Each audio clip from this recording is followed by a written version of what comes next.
যে সরকার মেয়েদেরকে night duty দিতে মানা করছে, তাদেরকে বলছে যে যারা আসবে তাদের প্রপার সিকিউরিটি চেক করবে, লাইট লাগাবে, যে তলায় কাজ করবে সেই ফ্লোরে জলের ব্যবস্থা করবে। তার মানে এগুলো নেই, তাই এগুলো করতে চাই। সন্দীপ ঘোষের বিরুদ্ধে, আরজি করে দুর্নীতির বিরুদ্ধে বহুদিন আগে হাজার পাতার দুর্নীতির বিরাট বই সেখানে জমা পড়েছিল, সেটা ভিজিলেন্সে গেছিল। সেদিনকে এসবগুলো কোথায় ছিল? মানুষের যখন চাপ পড়ে তখন অনেকে ভালো ভালো জিনিসরাও, আচ্ছা আচ্ছা লোকরাও ভাবতো। মেয়েদেরকে কি আপনি শোকেসে তুলে রাখতে চাইছেন? এ তো প্রগতিশীলতার কথা নয়, এ তো পশ্চাৎ গতির কথা। তাহলে আমরা এগুচ্ছি না পিছাচ্ছি? রাজ্যের সরকার, রাজ্যের মুখ্যমন্ত্রী, রাজ্যের পুলিশ মন্ত্রী, রাজ্যের স্বাস্থ্যমন্ত্রী, আপনারা কি সব নিদান বের করছেন? আগে বক্তব্য বলেন আপনাদের একমাত্র পরিচয় আপনারা প্রতিবাদী, কিন্তু দেখা যাচ্ছে এখানে যারা প্রতিবাদ করছে তাদেরকেই কার্যত লালবাজার থেকে সমন পাঠানো হচ্ছে। তাহলে কি কোথাও গিয়ে বিরোধীদের কণ্ঠরোধ করা হচ্ছে না? ভয় পাচ্ছে পুলিশ, কারণ আসল সত্য যদি বেরিয়ে আসে তাহলে পুলিশ মন্ত্রী, স্বাস্থ্যমন্ত্রী, পুলিশ এদের সব মিলিভগত সাধারণ মানুষের সামনে চলে আসবে। আর সাধারণ মানুষ যখন রাস্তার দখল নেয় তখন যারা সাধারণ মানুষের বিরুদ্ধে থাকে তাদের অবস্থা খারাপ হয়ে যায়। পিঠ পেট মাথা বাঁচানোর জন্য তারা এইসব পদ্ধতি গ্রহণ করছে, সফল হতে পারবে না। এই যে দেখা গেল সন্দীপ ঘোষের বিরুদ্ধে যেসব দুর্নীতির অভিযোগ আছে তা নিয়ে একটা সিট গঠন করেছে রাজ্যের পুলিশ। কার্যত প্রশ্ন উঠছে, সেই রাজ্যের পুলিশ কি আদৌ সিট গঠনে মানুষ রাস্তায় নেমেছে তবে গিয়ে সিট ফিট এইসব হচ্ছে। এই সন্দীপ ঘোষের বিরুদ্ধে, আরজি করে দুর্নীতির বিরুদ্ধে বহুদিন আগে হাজার পাতার দুর্নীতির বিরাট বই সেখানে জমা পড়েছিল, সেটা ভিজিলেন্সে গেছিল। সেদিনকে এসবগুলো কোথায় ছিল? মানুষের যখন চাপ পড়ে তখন অনেকে ভালো ভালো জিনিসরাও, আচ্ছা আচ্ছা লোকরাও বাপ বলতে শুরু। সুপ্রিম কোর্টের নির্দেশ দেওয়া হয়েছে সুপ্রিম কোর্ট থেকে যে এই শান্তিপূর্ণ আন্দোলনে কোনো বল প্রয়োগ করতে পারবে না রাজ্য প্রশাসন, কিন্তু তারপরেও দেখা গেল স্বাস্থ্য ভবনে জুনিয়র ডাক্তারদের উপরে বল প্রয়োগ করছে। ভয় পাচ্ছে, আমার প্রথম কথাতেই এটা ছিল, ভয় পাচ্ছে। এই যে সুপ্রিম কোর্ট আরো একটি কথা বলেছে যে আর একটা ধর্ষণ দেখতে চাই না, সে সাজা ঘোষণা করতে পারে, কিন্তু কার্যত দেখা যায় যে সিবিআই, ইডি এর একটা দীর্ঘস্থায়ী তদন্ত। নির্ভয়াতে দেখা গেছে প্রায় 10 বছর কেটে গেছিল সাজা পেতে। সাধারণ মানুষ তো একটা কোনো জায়গায় আস্থা রাখতে চায়, ভরসা রাখতে চায়। এইসব সংস্থাগুলো যদি নিজেদের প্রতি সাধারণ মানুষের আস্থা ভরসা রাখতে না পারে, মানুষের প্রয়োজনে এইসব সংস্থার উদ্ভব। মানুষের প্রয়োজনকে যদি সুরাহা করতে না পারে, মানুষের প্রয়োজনকে যদি তারা না বুঝতে পারে, চাহিদাকে যদি পূরণ করতে না পারে, তাহলে মানুষের প্রয়োজনে যার উৎপত্তি, মানুষের প্রয়োজনেই তাদের নিষ্পত্তিও ঘটে যাবে।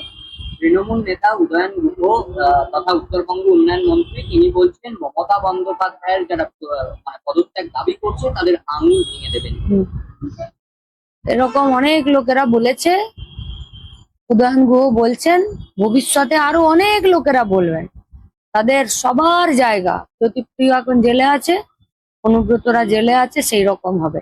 আপনি কত লোকের আঙ্গুল ভাঙবেন? যুবভারতী ক্রীড়াঙ্গনের বাইরে ডাক্তারবাবুদের, আইনজীবীদের, বাচ্চা বাচ্চা ছেলে মেয়েদের, এই গোটা রাজ্যের সাধারণ মানুষের, আমাদের মা বোনেদের সবার আঙ্গুল ভেঙে দিতে পারবেন? সব আঙ্গুল এখন আপনাদের দিকে উঠছে। যে বারে বারে একটা দাবি করা হচ্ছে, রাত দখল থেকে যত আন্দোলন চলছে সবকিছুই বাম এবং বিজেপির তৈরি করা আন্দোলন। সাধারণ মানুষ তাহলে কি নেই? কিন্তু রাস্তাঘাটে সাধারণ মানুষ রাস্তায় আছে, বামেরাও রাস্তায় আছে। ডিওয়াইএফআই, এসএফআই এর অ্যাডভার এটা পাপ হয়েছিল যে আমরা মেয়েটির মৃতদেহের গাড়িটাকে আটকেছিলাম, এবং এই কাজ, এই অপরাধ যতবার এই রাজ্যের সরকার প্রশাসন তারা এই ধরনের ঘটনাগুলোকে চাপা দেবে, ততবার আমরা এই অপরাধ, এই পাপ করতে রাজি আছি। সুপ্রিম কোর্ট নির্দেশ দিয়েছে যে আরজি করে এবার আধা সেনা বাহিনীর নিরাপত্তা থাকবে। শুধুমাত্র আরজি করে নয়, এমনটাই দাবি তুলছে জেলার ছোট ছোট হাসপাতাল। তার মানে গোটা রাজ্যের নিরাপত্তা, সুরক্ষা ব্যবস্থা সবকিছু একদম গাড্ডায় চলে গেছে। এইটার জন্যই তো রাস্তায় মানুষ নেমেছেন। ডাক্তারবাবুরা কি বলছেন? নো সেফটি নো ডিউটি, তাই তো বলছেন ডাক্তারবাবুরা। আরজি করের ভেতরে সেফটি ছিল না বলেই তো নির্যাতিতা মেয়েটি মারা গেল। সেফটি ছিল না বলেই তো একটা সিভিক ভলেন্টিয়ার, যাকে সাধারণ মানুষ দালাল বলে চেনে, হসপিটালে বেড পাওয়ার থেকে শুরু করে ব্লাড পাওয়া পর্যন্ত, তার অবারিত দাঁড় ছিল রাত 2-3টে পর্যন্ত। তাহলে সেফটি নাই, এবং সুপ্রিম কোর্টও বলছে পশ্চিমবঙ্গে সেফটি নেই।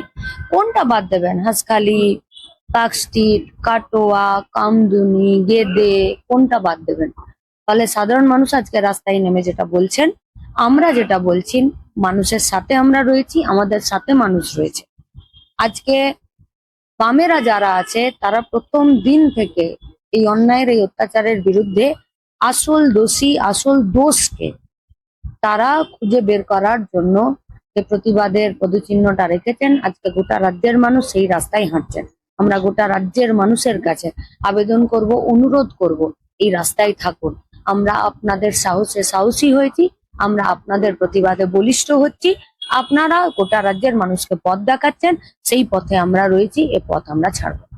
কার্যকর কাণ্ডের মধ্যে দেখা গেল মালদার এক বেসরকারি হাসপাতালে, সরকারি হাসপাতালে এক চিকিৎসককে নাইট ডিউটি মানে অবস্থায়, কর্তব্যরত অবস্থায় পেটালেন রাজ্যের শাসক দলের নেতা।